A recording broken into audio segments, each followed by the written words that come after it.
할렐루야. 한 주간 동안 하나님의 은혜 속에 잘 사신 줄로 믿습니다.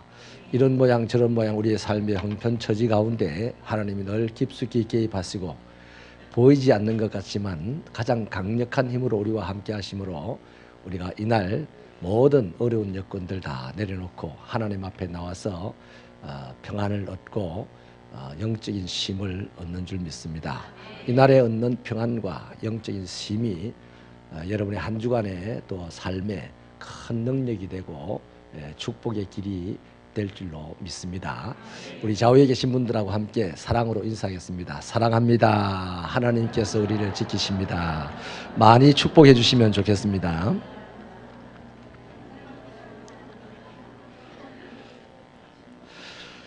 행복한 삶을 방해하는 방해꾼이 있습니다. 우리의 풍성한 삶을 송두리째 빼앗아가는 세력도 있습니다. 그것이 바로 분노라는 것입니다. 여러분, 작년에 있었던 땅콩 해왕 사건을 잘 아시죠? 잊지 않았을 줄로 믿습니다. 대한항공 부사장이 승무원과 사무장을 폭행하고 이륙 중에 있던 비행기를 돌려 세웠던 그런 사건입니다. 여러분, 도대체 땅콩 한 접시가 무엇이라고 그렇게 분노를 할까요? 땅콩 한 접시 때문에 화가 나면 땅콩 매달 집어 던지면 그만일 텐데, 땅콩 한 접시 때문에 화난다고 하늘을 날아가기 위해서 준비하는 비행기를 돌려 세우고 그 수고하는 사무장을 무릎을 꿇리고 승무원의 뺨을 때리는, 그래서 어떻게 되었습니까? 그 여인은 그 일로 인해서 세계적으로 웃음거리가 되었습니다. 지기에서 내려와야 했고 감옥에 들어가야 했습니다.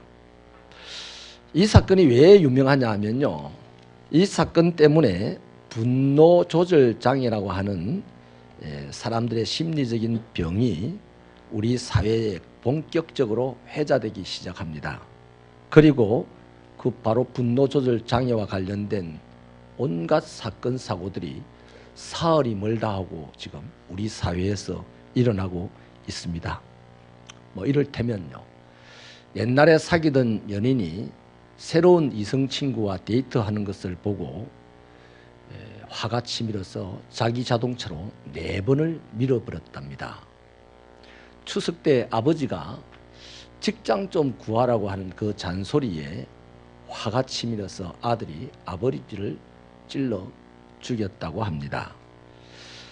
고속도로를 달려가다가 터널 안에서 자기 앞에서 어정거리면서 진로를 방해한다고 화가 치밀어서 어떤 젊은 사업가가 삼단봉을 들고 운전을 하면서 옆에 차를 막 때려가지고 차 유리창을 부셨던 그런 사건도 있습니다. 가까운 이 창원 북면에서는요, 음식점 주차장에 주차를 하는 차를 보고 주차를 똑바로 하라고 하는 핀잔에 분노하여서 칼을 끄집어내서 그 사람을 찔렀던 한 종교인도 있습니다. 층간소음 때문에 올라가서 살인을 하고요, 마을 해관에서 고스톱을 치던 할머니가 동료 할머니들에게 농약을 먹이기도 하고, 교수는 제자에게 인분을 먹이기도 하고, 얼마 전에는 그 길을 걸어가던 할아버지를 20대 초반의 청년이 마구 두들겨 패기도 하고, 또 집에 거실에 앉아서 아버지가 딸을 보고 좀 책망했다고 딸이 뛰어내려서 죽고, 이런 사건들이 계속 일어납니다. 살아있는 그 사건의 당사자들이 하는 말은요, 내가 왜 그랬는지 모르겠어요, 욱 하고 성질이 나서 그랬다, 그렇게 얘기를 합니다. 여러분, 지금 우리 시대는 그야말로 분노가 조절되지 않는 시대입니다. 그래서 온 나라가 마치 안전핀을 뽑아놓은 수류탄처럼 터지기 일보 직전에 그런 위험한 상태입니다. 여러분, 부자면 뭐합니까? 힘이 있으면 뭐해요? 지가 교수라고 참 많이 배웠으면 뭐합니까? 분노를 조절하지 못하면요, 인생이 망가지는 것은 시간 문제입니다. 그리고 그 사람 때문에 그 사람은 그 시대와 그 주변, 그 사회를 불행하게 만드는 사회악에 불과합니다. 분노를 조절하지 못하는 사람 특징이 핏대를 많이 세웁니다. 얼굴이 막 붉어집니다. 소리가 큽니다. 그 중에 저도 한 사람입니다. 여러분은 아닌가요? 우리 모두는 사실 분노를 가슴에 안고 살아갑니다. 근데 그렇기 때문에 분노를 잘 조절할 줄 알아야 될 줄로 믿습니다. 그러므로 이런 시대에 그리스도인들은요, 어떻게 살아가야 됩니까? 오늘 말씀처럼 분노를 잘 다스리면서 살아야 하는 것이죠. 우리 본문을 힘차게 다시 한번 읽어주시기 바랍니다. 시작. 노하기를 더디하는 자는 용사보다 낫고 자기의 마음을 다스리는 자는 성을 빼앗는 자보다 나으니라. 우리는 자꾸만 다른 사람들의 삶을 다스리려고 하고 또 다른 사람들을 이끌어 가려고 하는, 지배하려고 하는 생각이 강합니다. 그런데 그런 사람을, 많이 그러는 사람, 잘하는 사람을 우리 용사라 그러죠. 또 부자라 그럽니다.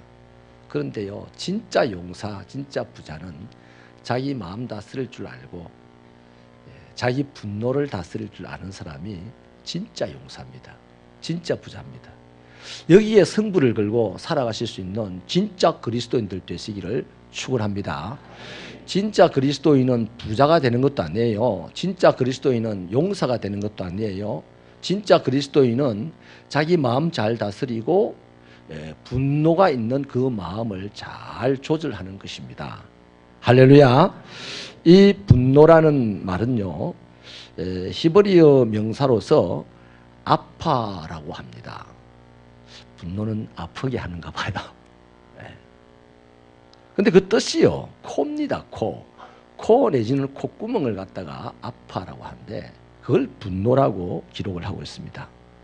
그러니까 본문에 노하기를 더디하라는 구절은 문자적으로 번역을 딱 정확하게 하면 너의 코를 길게 해라 이 말입니다. 여러분, 코가 짧으면요, 왜 코가 콧날이 이렇게 길어야 됩니까? 이 공기가 바로 들어가면 안 좋대요, 우리에게. 그래서 적당하게 우리가 이렇게 코가 있는 거예요. 근데 코가 이렇게 길게 하라는 말은 공기가 오랫동안 그 코를 통해서 들어가라는 얘기죠. 또 나올 때도 오랫동안 나오라는 겁니다. 그래서 이걸 아주 시적절하게 번역을 하자면 그렇습니다. 너의 콧숨을 오래 쉬어라.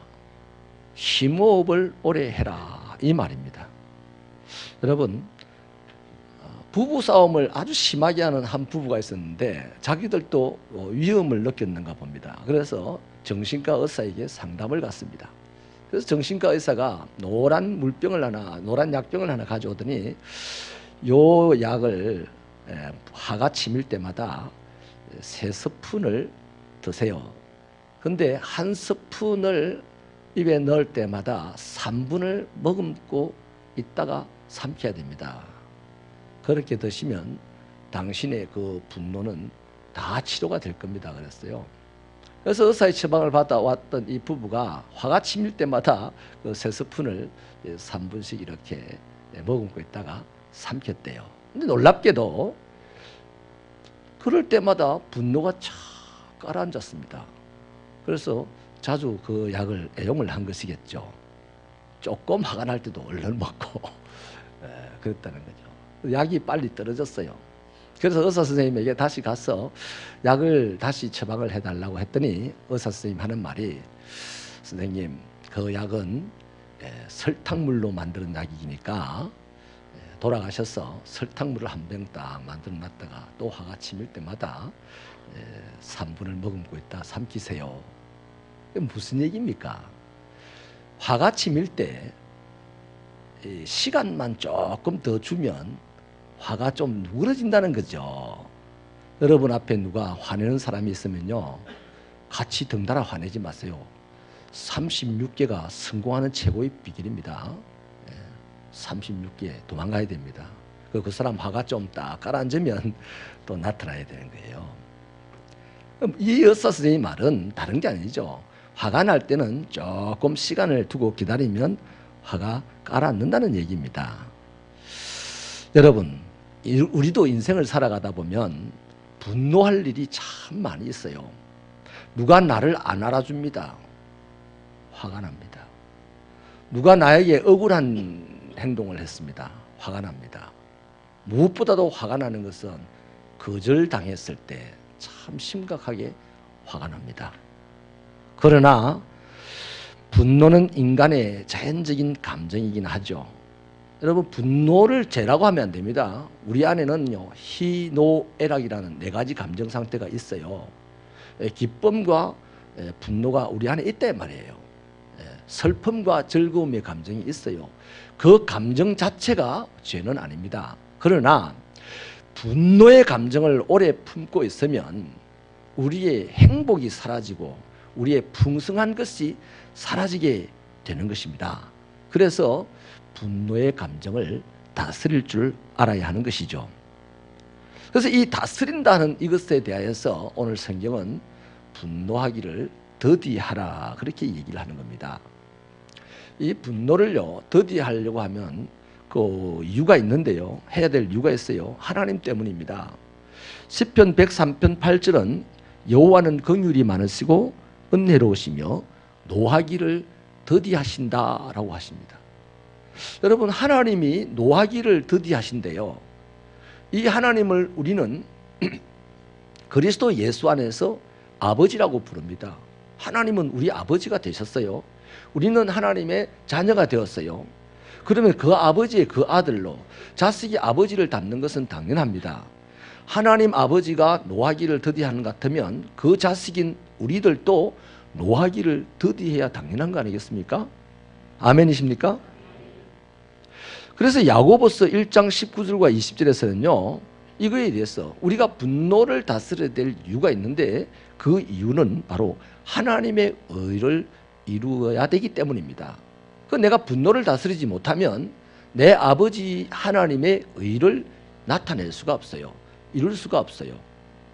우리가 아무리 하나님을 아버지라고 부르고 내가 하나님의 자녀라고 큰 소리를 치고 살아도요, 나를 하나님의 자녀라고 인정해 주는 사람들이 어떨 때 인정해 주겠습니까? 내가 노할 수 있는 상황에서 노하기를 더디할 때, 나의 분노의 감정을 잘 다스릴 때 사람들이 저 사람 하나님의 사람이네, 하나님의 자녀들이네, 그렇게 하는 것입니다.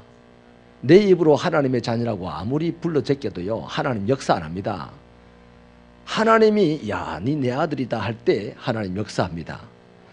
그것은 사람들이, 세상 사람들이, 나 외의 사람들이 나를 보고 저 사람 하나님의 아들이야 라고 할 때 하나님의 놀라우신 은혜의 역사, 풍요롭게 하는 은혜의 역사, 행복하게 하는 은혜의 역사가 나의 삶에서 나타나게 되는 것입니다. 그렇다면 우리가 분노를 다스려야 하는 직접적인 이유가 있는데요, 이 에베소서에 보면 죄를 짓기 쉽고 마귀에게 틈을 주기 때문에 분노를 다스려야 된다고 합니다. 우리 스크린으로 나오는 말씀을 한번 읽어보십시다. 에베소서 4장 26절 27절 말씀 시작. 해가 지도록 분을 품지 말고 마귀에게 틈을 주지 말라. 여기 분을 내어도 죄를 짓지 말며라고 하는데, 이 말은 분을 내다가 죄를 지을 가능성이 많다는 거예요. 그런 경고입니다. 잠언 29장 22절은 노하는 자는 다툼을 일으키고 성내는 자는 범죄함이 많다, 그렇게 말씀을 합니다. 여러분, 성경에서 최초로 분노에 대한 사건이 기록이 되는 데가 창세기 4장이죠. 거기 보면 아벨과 가인이라는 형제가 나오는데 둘 다 하나님을 예배하는 사람들입니다. 근데 이상하게도 하나님은 아벨의 제물은 받는데 가인의 제물을 받지 않는 거예요. 그것 때문에 가인이 분노가 일어납니다. 그래서 얼마나 그 마음의 분노가 커서 일어났는지 얼굴 색깔까지 바뀌었다 그래요. 그래서 하나님께서 이런 가인에게 충고하기를 죄가 너의 문 앞에 엎드려서 너를 원하고 있다. 그러니 너는 죄를 다스려라. 그렇게 말씀을 합니다. 그런데 이렇게 하나님의 책망을 받고 하나님에게 경고를 받았음에도 불구하고 가인은 자기 동생 아벨을 죽였습니다. 한마디로 뭡니까? 그 내용을 쫙 압축하면 가인은 분노의 감정을 다스리지 못함으로 살인자가 되었다 하는 얘기예요. 여러분, 가인은 원래 또 성경에 보니까 가인이 악하다고 얘기했습니다. 근데 악하지 않는 사람도 있어요. 한 번의 분노로 말미암아 낭패를 당한 사람이 있는데 모세입니다. 모세에게 이스라엘 백성들은요, 툭 하면 원망하고 애굽으로 돌아가겠다고 막 난리를 치고 심하면 돌을 떨어서 막 모세를 때려 죽이려고 하기도 했으니까 모세가 이스라엘 백성들을 상대하면서 분노할 만한 사정은 틀림없이 많았습니다. 어느 날 머리바에 도착을 했는데 마실 물이 없어가지고 또 이 이스라엘 백성들이 돌을 들고 막 일어납니다. 그리고 애굽으로 돌아가지고 데모를 했어요. 모세는 그 당시 돌에 맞아 죽을 위기에 처했습니다. 그때 하나님께서요, 모세에게 뭐라고 말씀을 하시냐면 이렇게 말씀을 하십니다. 지팡이를 가지고 내 형 아론과 함께 회중을 모아라. 그들의 목전에서 너희는 반석에게 명령하여 물을 내라 하라. 내가 그 반석이 물을 내게 하여 회중과 그들의 짐승에게 마시게 할 것이다. 민수기 20장 8절에서 그렇게 말씀을 했어요. 그런데 그 이후 내용을 보면 모세는 하나님의 말씀대로 하지 않았습니다. 하나님은 지팡이로 바위를 향하여서 명령해라 그랬습니다. 바위로 지팡이를 내밀고. 그런데 모세는 자기가 들고 있는 그 지팡이로 바위를 2번을 때려서 물이 나오게 했어요. 이왕에 하나님께서 이 바위를 통하여 물이 나오게 해서 이스라엘 백성들에게 먹여야 되겠다는 계획이 있었으니 모세가 하나님의 말대로 명령하지 않고 바위를 때렸다도 모세의 의도도 그 바위에서 물이 나오게 하는 것이었고 하나님의 의도도 그 바위에서 물이 나오게 하는 것이었어요. 그러나 분명한 것은요, 모세는 뭐 했습니까? 하나님 말씀에 순종 안 했습니다. 모로 가도 설마 가면 됩니까? 모로 가는 거기에 못에 찔려 죽는 수도 생기는데요. 모로 가는 그 길에 교통사고도 생길 수가 있지 않습니까? 하나님께서는 명령하라 했는데 모세는 바위를 세게 때렸습니다. 그런데 그 와중에 보면 모세의 표현이요, 화가 잔뜩 났습니다. 내가 이 바위를 명하여서 너희들에게 물을 내어주랴 그랬습니다. 그러면서 바위를 탕탕 때렸어요. 여러분, 민수기 27장 12절로 14절에서 이 일에 대하여서요. 죄송합니다. 20장 12절에서 이것에 대하여 하나님 말씀하시기를 그럽니다. 너희가 나를 믿지 아니하고 이스라엘 자손의 목전에서 내 거룩함을 나타내지 아니하였다. 그러므로 너희는 이 회중을 내가 그들에게 준 땅으로 인도하여 드리지 못할 것이다. 모세가 하나님의 말씀을 듣고 하나님 말씀대로 안 했어요. 그걸 갖다가 하나님은 네 뇌를 안 믿었다 그럽니다. 아니, 모세가 믿음이 없어서 지금 여기까지 왔습니까? 근데 그 상황에서 하나님의 말씀을 안 믿었다는 거예요.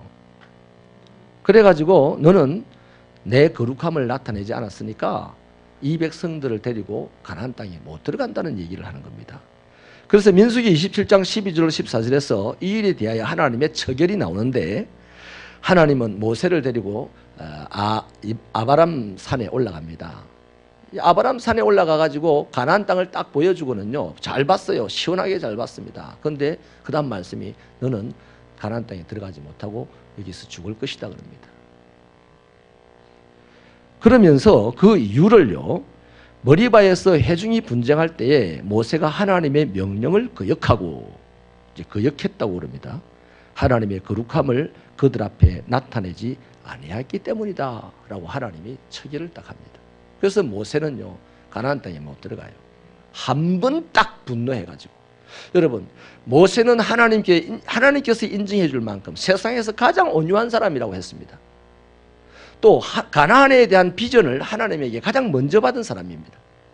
이스라엘 백성들을 애굽에서 가나안 땅으로 가자고 끌어냈던 사람입니다. 목숨을 걸고 애굽에 들어갔고 지금도 목숨을 걸고 이스라엘 백성들을 데리고 말씀을 가르치면서 가나안 땅으로 가고 있는 사람입니다. 천에 없어도요, 어떤 누구도 가나안에 들어갈 수 없다 할지라도 모세만큼은 가나안에 들어갈 자격이 있는 사람입니다.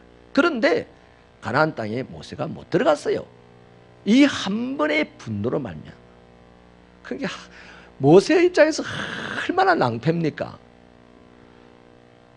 사랑하는 성도 여러분, 우리 새벽교회 성도들은 하나님의 축복만 받고 누리며 살게 되길 바랍니다.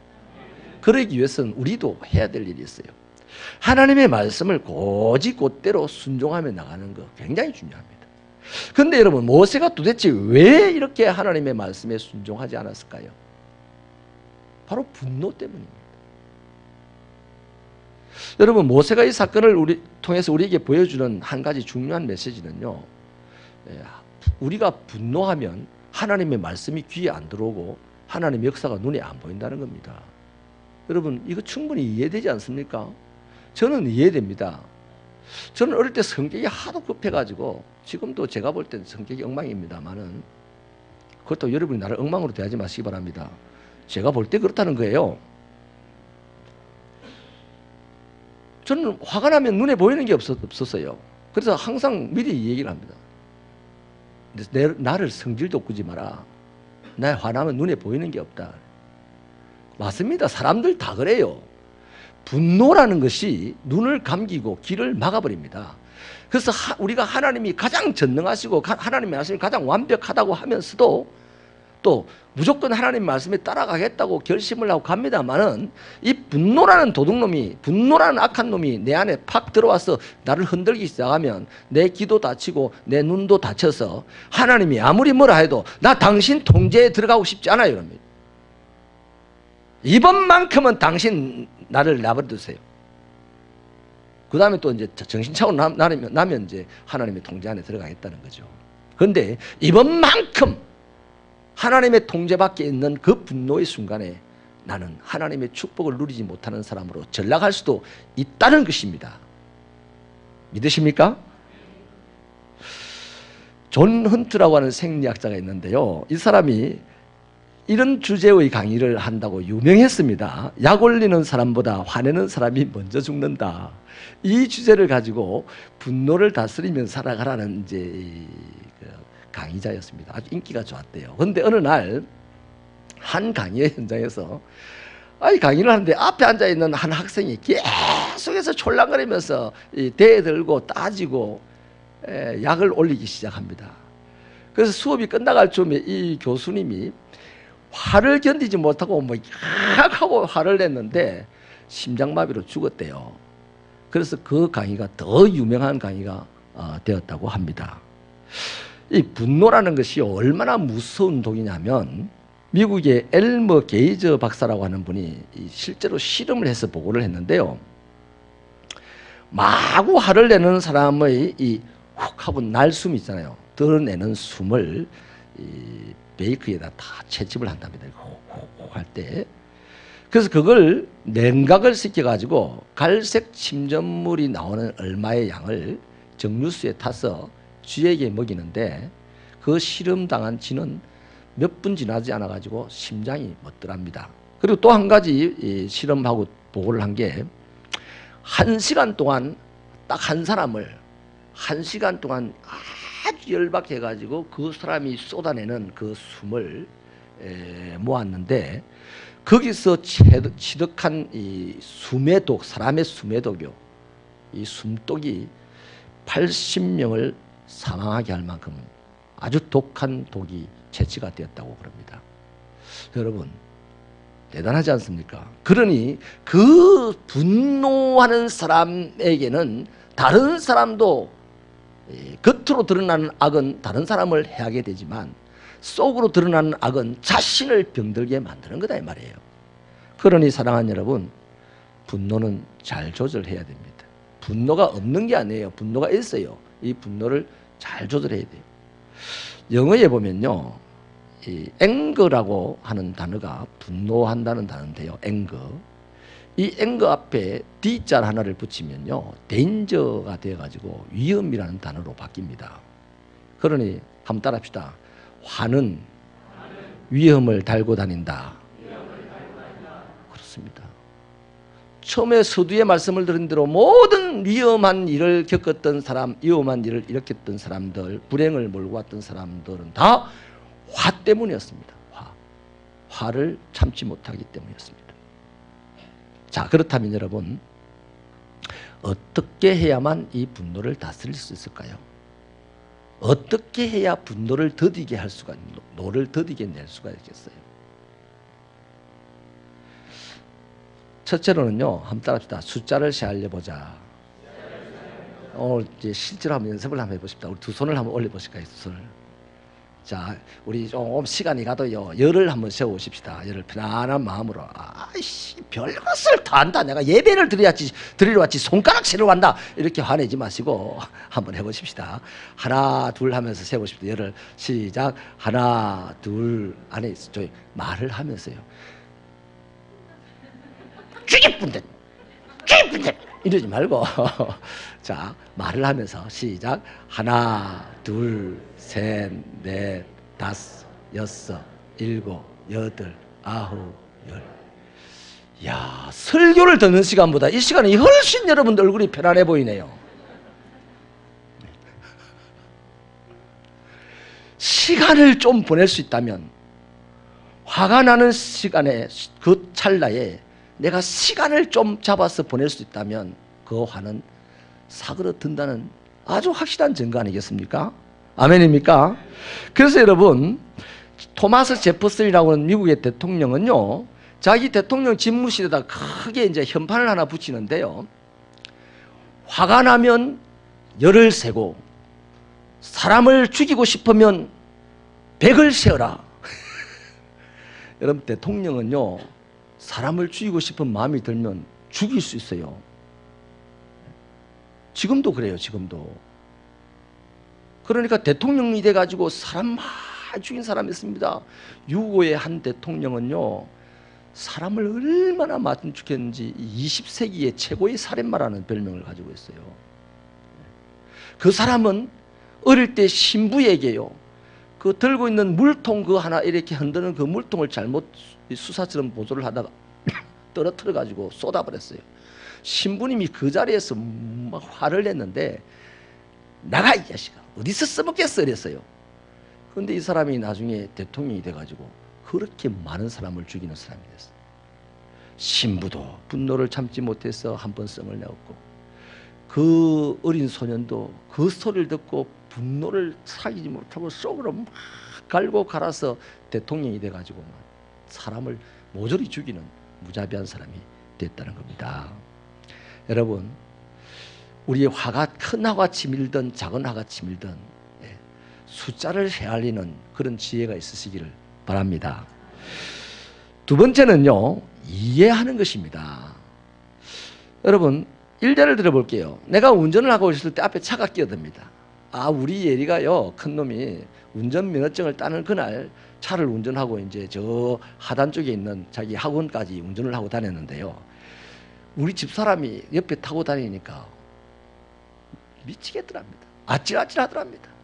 오늘 운전면허증을 받은 이 아이가 차를 타고 가는데 앞에 누가 차 끼어들면 어쭈 안 되지 하면서 막 샥 차를 속력을 내더랍니다. 그걸 또 놓쳤어요. 그렇게 속력을 내다가 놓쳤어요. 차가 딱 그 앞차가 끼어들었어요. 그러면 뒤에서 막 빵빵빵빵빵빵빵 했답니다. 와, 못됐죠, 그죠? 또 우리 딸 못됐다고 또 이미지를 딱 심을라. 여러분, 그런 거예요.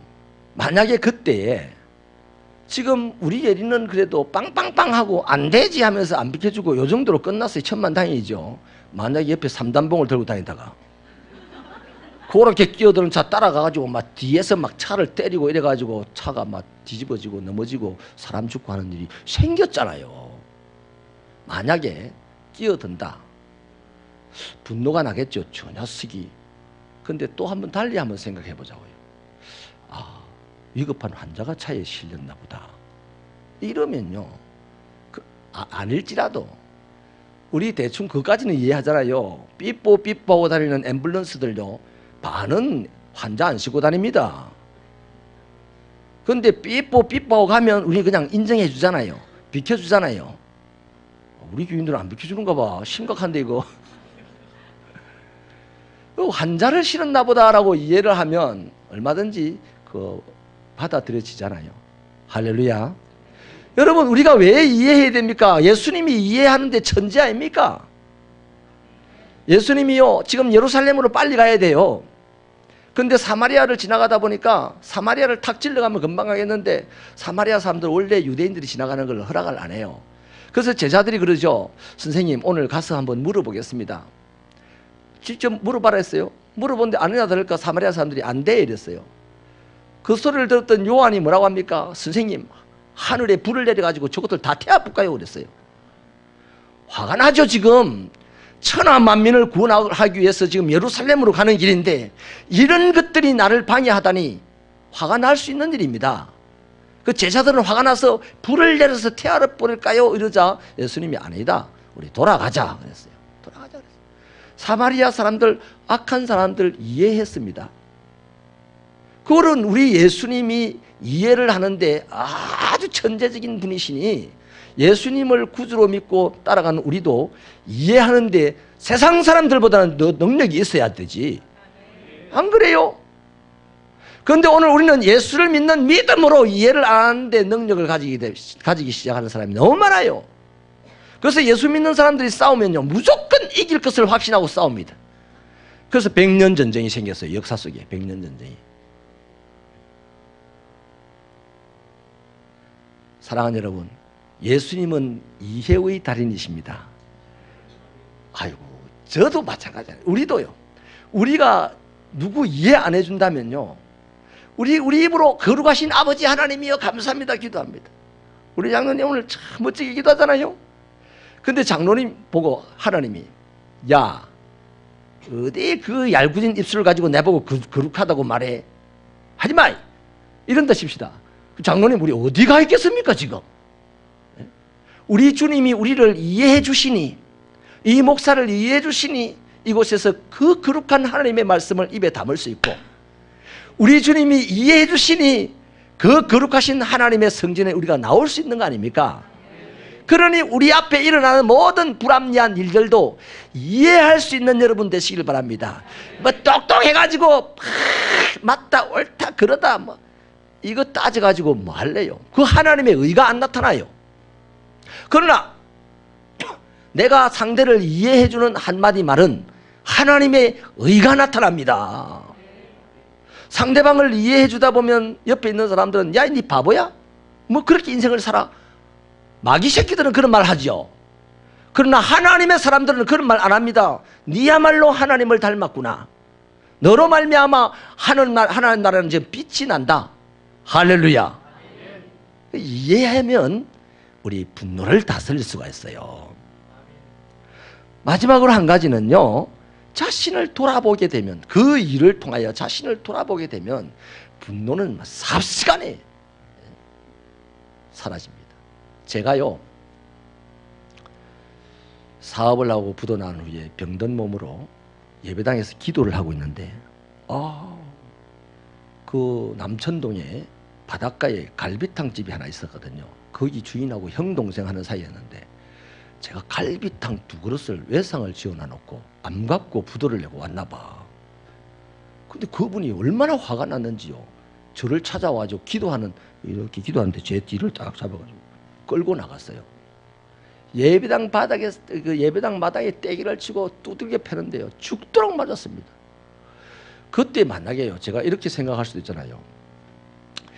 아니, 갈비탕 2그릇이 얼마라고 부도난 병든 나를 이렇게 두들겨 패나?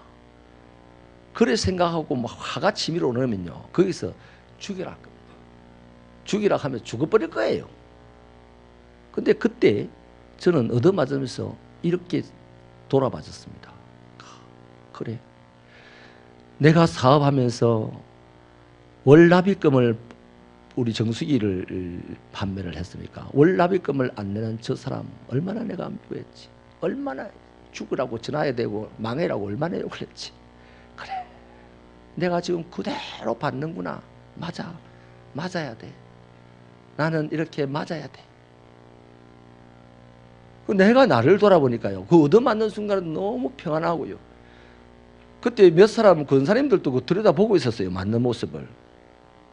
하나도 안 부끄럽고요. 그분이 이제 뚜들 펴고 침을 한번 택 뱉고 가버렸어요. 한참 시간이 지나서 정신을 차리고 옷을 툴툴 털고 일어나는데 아무것도 안 부끄러웠어요. 그래서 지금까지 살아있다 아닙니까? 지금도 하나님의 말씀을 전가하는 사람이 되어 있다 아닙니까? 만약에 그 순간 내가 나를 돌아보지 못했다면 화가 났어. 내가 꼴랑 그 갈비탕 두 그릇 때문에 이렇게 맞아야 되냐? 난 못 살겠다 하고 죽어버렸으면 어떻게 됩니까? 아무것도 없는 거죠. 하나님의 의는 도무지 볼 수도 없는 것이죠. 여러분, 그렇습니다. 또 한 번 재미난, 내가 참 제 부끄러운 얘기입니다만은, 우리 옆집에요, 거기 가보면 담배를 참 많이 피워요. 식구들인가 봐요. 너무너무 괴로워요. 그래서 한번 제가 정색을 하고 뭐라 했습니다. 아니, 함께 사는 사람들이 여기 수없이 많은데 복도에서 담배를 피우면 되냐고. 그러시면 안 된다고. 뭐라 했더니 또 이제는 복도에서는 안 피워요. 성을 좀 내더라고요. 기분 나빠하더라고요. 근데 복도에서는 안 피우는데 복도 창밖으로 내밀고 담배 피우는 거예요. 얼마나 얄밉습니까? 또 한 번 자기 베란다 쪽에서 머리를 내밀고 담배를 피워요. 그러니까 바람이 싹 돌아서 우리 집으로 들어오니까 그 담배기가 싹 다 들어오는 거예요. 그래서 제가 고함을 들었습니다. 이 양반들이 정신이 있는 양반들이야. 무식하기 짝이 없네. 막 뭐 온갖 말을 이제 했어요. 다 들었겠죠. 저 사람들인데 내가 화났다는 걸 알았다는 거죠. 며칠 지났습니다. 이 길에서 그 집의 아들을 만났는데, 아들이 우리 한희철 집사님 정도 사이즈가 해요. 아주 예소합니다. 근데 은둔형입니다. 지금 나이가 40이 훨씬 넘었는데 은둔형, 세상에 온갖 불만을 다 가지고 살아가는 그런 사람인 것 같아요. 근데 이분이요, 담배를 이제 들고 이래 오더라고요. 이렇게 저 앞에 길에서. 제가 우리 이웃집 사람이니까 저는 까마득히 있고, 그래서 제가 웃으면서 안녕하세요 이렇게 했어요, 인사를. 그랬는데요, 이분이요, 저를 보고 그 길에서 막 욕을 하면서 달려드는 거예요. 와, 그래서 제가 어떻게 했을까요? 36개 했습니다. 도망가 버렸어요, 제가. 야, 만약에요, 그 사람이요, 언젠가 족이 내한테 한번 걸리면 내 가만 안 놔둘 거야, 이렇게 분을 품고 살았을 수도 있어요. 제가 저 아기들을 무시했기 때문에 한 번. 근데 만약에 제가 거기서 막 욕을 하는데 내가 덩치가 크다고 막 잡아가지고 한번 흔들었으면 혹시 압니까? 총이라도 갖고 다니는지 칼이라도 갖고 다니는지. 그러면 끝났죠. 그 소문이 나기를 이렇게 날 겁니다. 아이고, 새비교회 목사라는 양반이 이 동네 젊은이 하나하고 싸워가지고 죽었단다. 병원에 입원했단다. 그러면 아무리 좋은, 내가 아무리 잘했기로서니, 법적으로 잘했기로서니 동네에 무슨 창피가 됩니까? 하나님 나라만 창피당하는 거죠. 아멘이십니까? 또 이런 걸 노리고 목사하고 싸우려고 덤벼들어라. 아찔했습니다. 지금 생각해도 그때 제가요, 도망가기를 잘했어요. 너무나 잘했어요. 그래서 요즘도 엘리베이터에서 만나긴 합니다. 만나면요, 웃으면서 안녕하십니까 이런 안 합니다. 제가요, 자기처럼 꼬꾸랍니다. 이렇게 하고 맙니다. 속으로 절대 그분 이상하게 생각 안 합니다. 알거든요, 이제 그분의 형편과 처지를. 여러분, 우리 분노가 일어날 때요, 지혜롭게 숫자를 헤아려 봅시다. 상대방을 이해해 보십시다. 나를 돌아보십시다. 그러면요, 모든 분노는 가라앉힐 수 있습니다. 할 수 있다 하신 이는 나의 능력 주 하나님이시고, 그 하나님께서 노하기를 더디하라 하셨으니 할 수 없는 일을 우리에게 요구하시겠습니까? 반드시 우리는 노를 다스릴 수가 있고 이 세상을 아름답게 만들 수 있는 줄로 믿습니다. 마지막으로 한 인디언 이야기 해드리고 마칠게요. 한 늙은 인디언이요, 자기 손자에게 이런 말을 합니다. 교훈을 가르치는 거죠. 얘야, 우리 마음에는 늑대가 두 마리 산단다. 한 마리는 악한 늑대고 한 마리는 착한 늑대야. 그 두 마리가 싸우는데 악한 늑대는 탐욕과 분노를 가지고 산단다. 착한 늑대는 이해와 용서를 가지고 산단다. 그랬어요. 그러자 이 꼬마아이가 발칙하게 질문해. 할아버지, 그럼 어느 늑대가 이기죠? 여러분, 탐욕을 가지고 살아가는 늑대가, 악한 늑대가 이기겠습니까?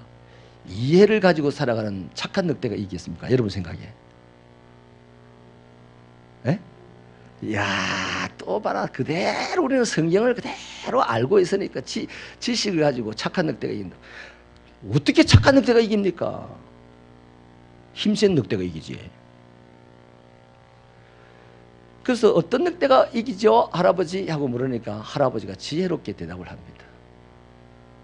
네가 많이 먹이는 놈이 이기지. 네가 탐욕을 많이 먹이면 악한 늑대가 이기는 것이고, 이해를 많이 먹이면 착한 늑대가 이기는 것이지. 그건 네가 많이 먹이는 놈이 이긴다. 아주 지혜로운 할아버지죠. 우리도 마찬가지입니다. 우리 안에는 탐욕도 있고 이해도 있어요. 분노도 있고 용서도 있어요. 그러므로 우리가 먹이는 것이 자라서 이기고 우리를 끌어가게 됩니다. 사랑하는 여러분, 분노는 절대 우리 안에서 자리 잡지 못하게 해야 됩니다. 생기는 족적 소멸시켜야 됩니다. 하나님의 사람이기 때문입니다. 이렇게 분노 조절 장애로 들끓는 대한민국 사회 속에서 우리끼리 그런다고 되겠느냐가 아닙니다. 우리끼리라도 분노를 다스리면서 살아가면 조금씩 이 사회는 기회가 있어요. 왜? 하나님이 이 사회를 아직까지 마지막 날까지 지고 계시기 때문에 우리로 말미암아 세상이 점점 밝아지고 평화로워질 줄로 믿습니다. 욱 하면 탁 하고 죽는 세상이 이제는 욱 하면 탕 하고 죽는 세상으로 바뀌어가고 있습니다. 지금 대한민국은 불법 총기 소지자들이 어마어마하게 많답니다. 이 무서운 일이 우리 주변에서, 우리에게서 일어나지 않기를 바라신다면 먼저 저와 여러분이 분노를 다스리면서 살아가십시다. 기도하시겠습니다.